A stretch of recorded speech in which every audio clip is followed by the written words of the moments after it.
It was an unusually warm spring morning on May 11, 2016, when 34-year-old Emily Rains saddled up her horse, Dusty, and set out to move a herd of cattle across a familiar route known as Hollow Ridge.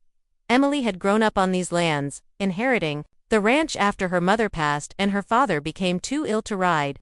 She was known throughout Dry Creek, Arizona, as fiercely independent, a woman who could fix a fence with one hand and rope a steer with the other. That morning, she left just before 6 a.m., radioing in her expected route and estimated return by early afternoon. She wore her signature leather hat, faded jeans, and a vest that had once belonged to her grandfather. Her route was nothing unusual, a 5-mile stretch through the desert to lead 47 cattle to a neighboring grazing patch near Dry Mesa Creek. She took the same trail she'd ridden dozens of times. It passed through Coyote Gulch, dipped briefly near a dried-out riverbed, and then curved sharply toward the base of Hollow Ridge, where old mining relics still rusted half-buried in sand.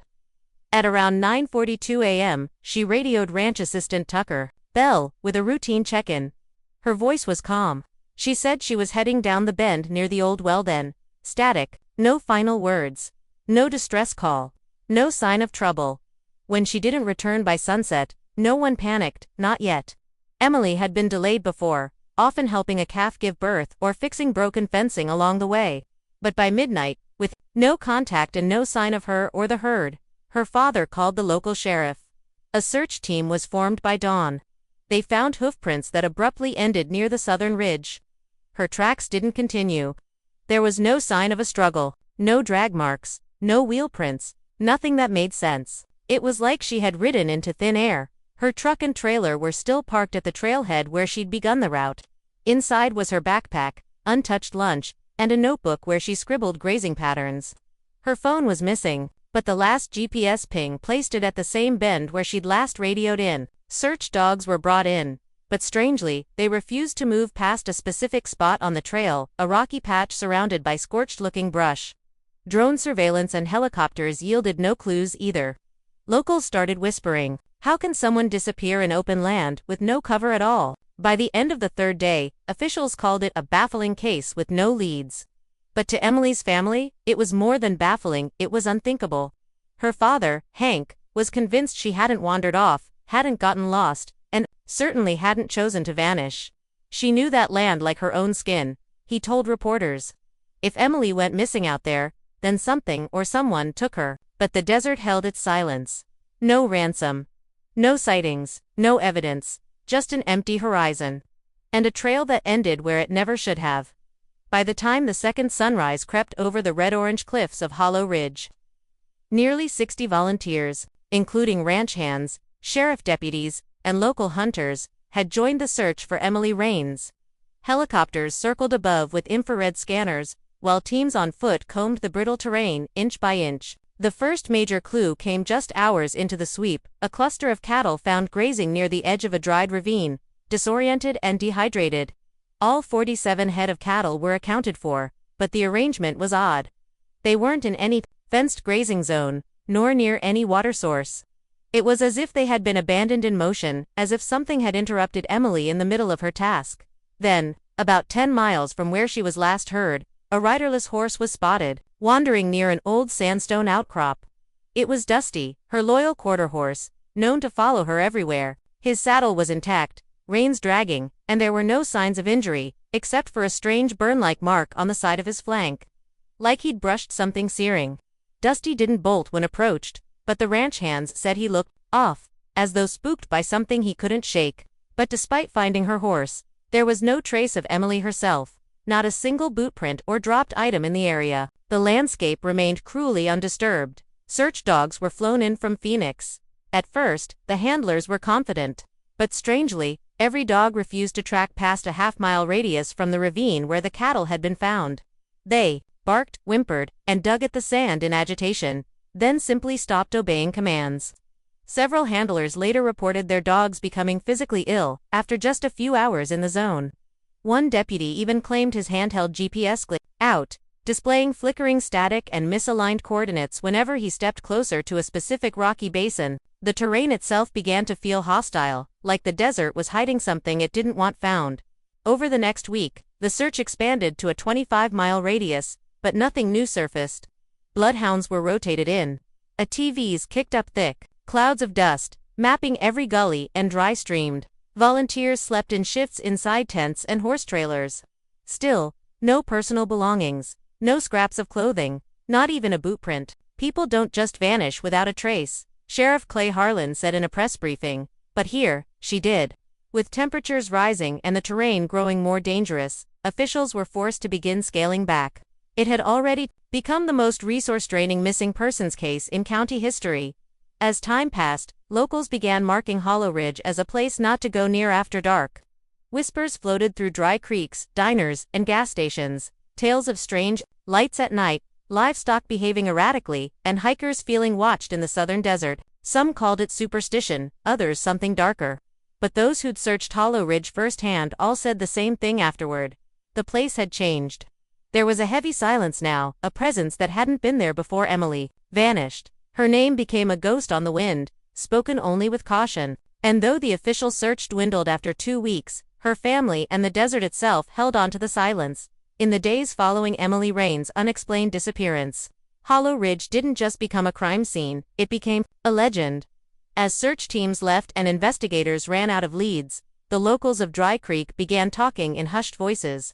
At first, the conversations were logical. Perhaps Emily got lost, injured, or had a mental breakdown. But the longer she remained missing, the less rational the explanations became. People started revisiting stories that had once only been told over beers at the old saloon, tales about that stretch of land, and the strange things it had always hidden. Older ranchers recalled that cattle had always avoided grazing near the southern edge of Hollow Ridge, even before Emily's time. Horses grew skittish. Dogs refused to track. Back in the 1980s, a group of geologists surveying the area with early metal detection gear claimed their compasses spun wildly whenever they crossed a certain rocky dip in the terrain. No metal was ever officially found, but the instruments kept malfunctioning in a circular zone about 60 feet wide. Some shrugged it off as magnetite in the soil. Others believed something was buried there, something the earth didn't want disturbed. Locals began referring to the place as the Iron Circle, though no official name ever marked it on any map. There were whispers, some say as far back as the 1940s, of hollow metallic thuds coming from deep underground late at night, especially during lightning storms. Ranch hands joked about it being an old military test site, while others claimed it was a mine shaft that had collapsed and sealed itself. But a few elders in the area, particularly members of the nearby Navajo and Apache communities, were far more serious, warning that Hollow Ridge wasn't a place meant for people to walk alone. One tribal elder described the land as touched by fire from below, a phrase no one quite understood. When word of Emily's disappearance spread to surrounding towns, more unsettling stories surfaced. A trucker reported seeing a flash of bright blue light in the sky above the ridge 2 nights after Emily vanished, followed by complete silence. Not even the chirp of crickets. A hiker swore he heard what sounded like metal scraping underfoot, though nothing was there.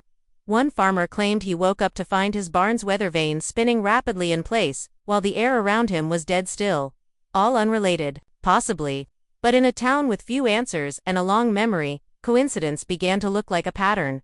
Local newspapers stopped printing updates after 3 weeks. The sheriff's office quietly closed the active investigation after 3 months. But in Dry Creek, the mystery never stopped growing. Murals began to appear on abandoned buildings, depicting a rider disappearing into the dust, surrounded by shadows. Children dared each other to walk to the edge of the Iron Circle at dusk. A makeshift wooden cross marked the last known spot of Emily's radio signal, but no one dared move it. The land had taken something, and no one wanted to find out what might happen if they went looking again. While law enforcement scaled back and the media moved on, Emily Rains' father, Hank, refused to let the desert keep its secrets. A former rancher himself, weathered by years of sun and solitude, Hank knew his daughter better than anyone, and he didn't believe for 1 second that Emily had gotten lost or left by choice. She grew up on that land, he said to anyone who asked. She could ride it, blindfolded in a thunderstorm. Retired, and in his late 60s, Hank sold off most of the cattle, packed up his truck with supplies, and spent the next 9 years mapping Hollow Ridge on foot. Piece by piece, he created his own version of a search grid, marking strange occurrences and odd features that authorities had overlooked, places where animals refused to go, areas where metal detectors would beep for no clear reason. He recorded every minor change in the land, from disturbed patches of earth to dried creek beds that suddenly reappeared after rains. Over time, he built a large wall map covered in red strings, photographs, and hand-scribbled notes, which locals began calling the war room. He didn't share everything he found. Some things, he said, felt too wrong to talk about. Hank's obsession took a toll. Friends stopped visiting. His hands trembled from nerve damage, and he spoke to fewer and fewer people. But in his solitude, he kept encountering things that only deepened the mystery. Once, he discovered a trail of scorched animal bones, not scattered, but lined up in a perfect crescent, as if deliberately arranged. Another time, his compass spun continuously while his flashlight drained of power in the middle of a clear day. He began keeping a journal, not for others, but in case something ever happened to him too. If this land took her, he wrote once, it might take me, but it won't keep the truth. What haunted Hank most were the sounds, low, pulsing, vibrations at night that he described as like metal breathing underground. They didn't happen often, but when they did, Dusty, the horse Emily had once ridden, would grow restless, refusing to sleep or eat. The vibrations were never picked up on his recording devices, but he could feel them in his boots, like the desert itself was warning him. Hank started sleeping with his boots on, rifle close, and all electronics turned off. Whatever's under that ridge, he once told a neighbor, it doesn't want to be found. Despite all this, Hank never gave up, even as others called him delusional or obsessed. Even when funding dried up and media refused to revisit the case, he kept searching. Every week, without fail, he rode out to the last spot Emily was heard from, the bend near the old well, and stood there in the silence, listening, watching, waiting. He swore that one day, something would surface. Not a body, perhaps, but a sign. A crack in the earth. A sound in the wind. The land had taken Emily. But Hank believed it could never hold her forever. In the scorching summer of 2025. 9 full years after Emily Rains vanished without a trace. The barren edges of Hollow Ridge were disturbed for the first time in nearly a decade, not by search parties or desperate family, but by corporate machines. An energy company called Westward Petrotech had acquired drilling rights to explore the untouched desert land surrounding Dry Creek. Locals protested at first, but their voices were small, and the promise of jobs and economic relief drowned them out. Few in town connected the drilling site to Emily's disappearance until they saw exactly where the drill rigs were being set up. Less than 7 miles from the last known radio ping from her saddle.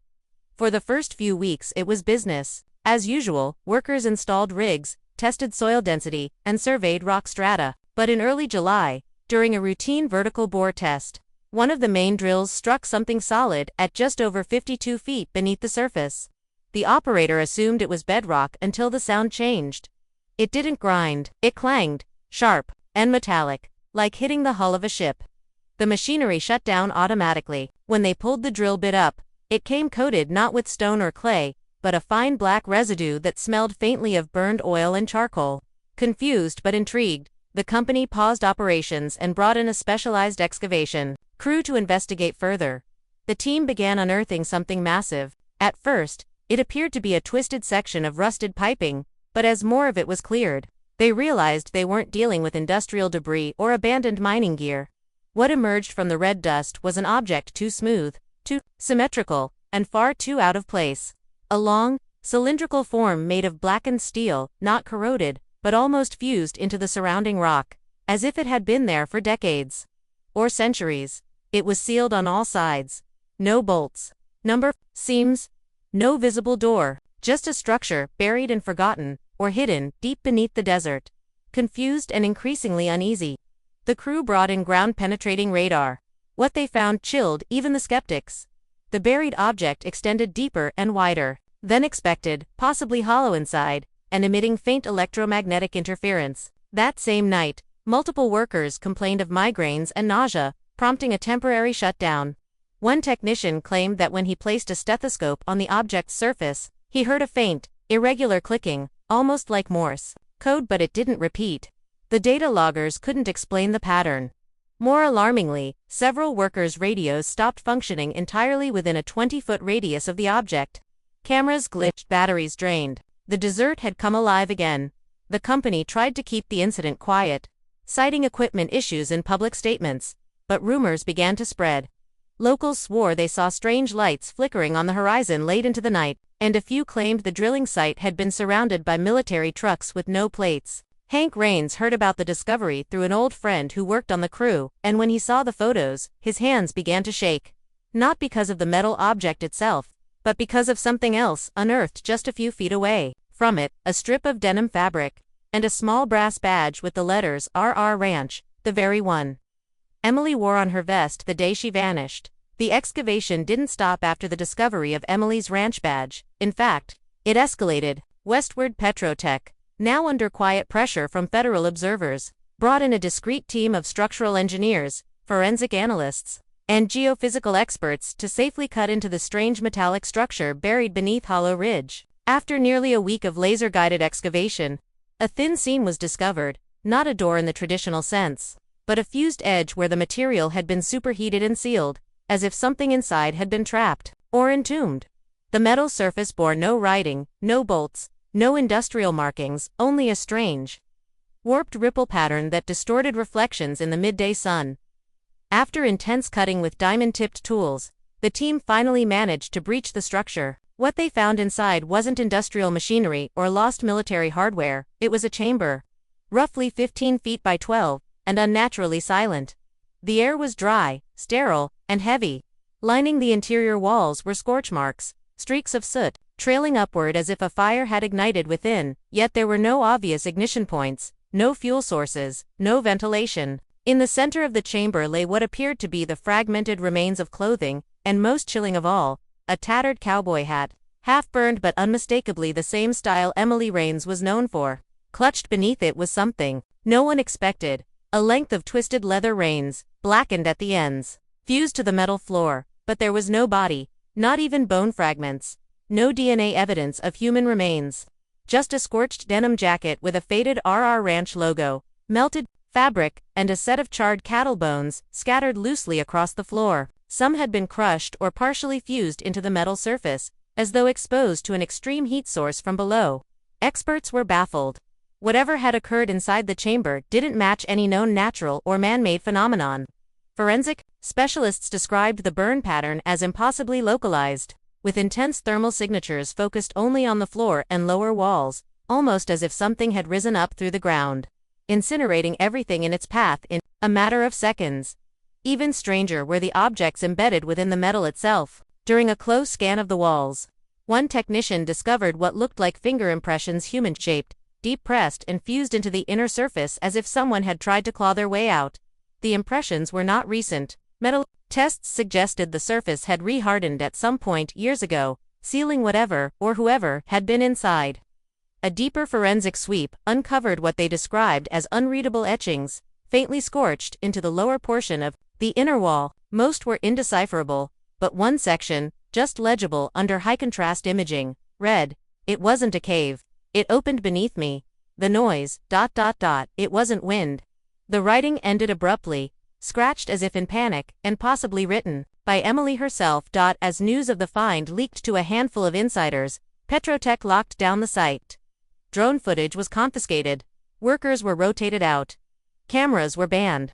But word got out anyway. Whispers of a buried chamber, of bones and burn marks, of voices heard through metal, began circulating through Dry Creek like wildfire. Emily Rains hadn't just vanished. She had left something behind. Something that had been hidden, sealed, and now disturbed, as federal investigators continued to quietly analyze the mysterious chamber beneath Hollow Ridge. Attention turned toward the etched message found burned into the interior wall. A specialist in forensic linguistics was brought in to examine the markings, and though most of the symbols were indistinct, a few chilling words were unmistakable. It wasn't human. It came from beneath. "I never should have followed the sound." The implications hit hard. If Emily had written this and tests confirmed the etching was likely created with a sharpened piece of bone or metal, it meant she had been alive long enough to witness, feel, and try to record something from within the chamber. What she heard, or saw, remains unknown. But whatever it was, she wanted the world to know. It wasn't natural. The discovery sent waves of fear through the small investigative team. For days, none of them would go back inside the chamber alone. One technician suffered a seizure after reporting that he'd heard a low humming noise, rhythmic and deep. when he was nearest the etched wall, but no devices picked it up. Another insisted he saw something move in the reflection of the wall's warped metal, a figure, tall and thin, standing where no one else was. The team's psychologists dismissed these accounts as stress-induced hallucinations. But the frequency of these episodes was unnerving. The deeper they dug, the more the desert seemed to push back. Then came the photographs, grainy infrared shots from a drone flown over the site at night. At first glance, they showed nothing but the usual heat signatures from tents and machinery. But on the 7th night after the chamber was opened, one still frame captured something unusual. A long, vertical heat plume, rising from beneath the chamber, stretching nearly 20 feet high, but not visible to the naked eye. It wasn't a flare, nor a machine exhaust. The shape had faint curvature, almost like a figure made of fire, standing in the sand, then vanishing between frames. No explanation could be given, and the drone was found damaged the following morning, its casing half melted despite no exposure to flame. Emily's father, Hank Rains, was never officially allowed to visit the chamber. But before the site was sealed off completely, one of the contractors smuggled him a final photo, a close-up of the Rains found inside. Burned, blackened, but unmistakably hers. Hank stared at it for a long time, then quietly added it to his map wall, marking a new point in red ink and writing a single word next to it, returned. But when asked what he thought had really happened to Emily, he didn't speak. He simply looked toward the ridge and said, "It was never ours, that land. We just walked over it. Something else lives under it. And now, it's awake." Westward Petrotech vacated the site, less than 2 weeks later. No reason was given. The chamber was resealed with concrete and buried under tons of earth. No public record exists of what was found. But locals still talk. Lights still flicker out there some nights. GPS still glitches near the old cattle trail. And some say, especially when the wind dies completely, you can still hear the faint sound of metal creaking beneath the sand. Like a door opening slowly. Waiting. To this day, Emily Rains has never been officially declared dead. Her remains were never found. What truly happened beneath Hollow Ridge may never be fully known, buried by time, silence, and possibly something far older than anyone imagined. The chamber was sealed. The reports were locked away. But the land remembers. And when the wind moves just right over the desert at night, some still say you can hear hooves echoing through the dust. And a voice faint, desperate, whispering a final warning. Don't follow the sound. Because some doors, once opened, don't close again. And some places were never meant to be touched. If you liked this video, don't forget to hit that like button, share it with your friends, and drop your thoughts in the comments below. Most importantly, subscribe and hit the bell icon so the next secret finds you first.